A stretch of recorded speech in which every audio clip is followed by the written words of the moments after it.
Müğənni Ofeliya Şabanova qonaq olduğu tarixin bir günü verilişində emosional anlar yaşayıb.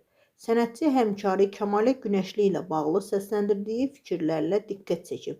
Ofeliya Şabanova çıxışı zamanı göz yaşlarını saxlaya bilməyib və uzun illər davam edən dostluq münasibətlərinin bitdiyini bildirib. O, qızın adı gələndə əsəbləşirəm. Ağlıma gəlməzdi ki, 18 il dostluq etdiyim, canımı verdiyim yaxın rəfiqə məni kürəyimdən vurar. Kəmaləyə görə yalvarmadığım aparıcı qalmamışdı. Çox ağır gəldi bu qədər yaxşılığımdan sonra belə etməyi. 18 ildə incikliyimiz olmadı. Show biznes bizi nə günə qoydu?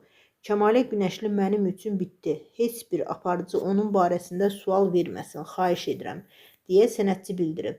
Sosial şəbəkələrdə yayılan görüntülər isə qısa zamanda geniş müzakirələrə səbəb olub. İzləyicilər iki sənətçi arasında yaşananların səbəbi ilə bağlı müxtəlif ehtimallar irəli sürüblər.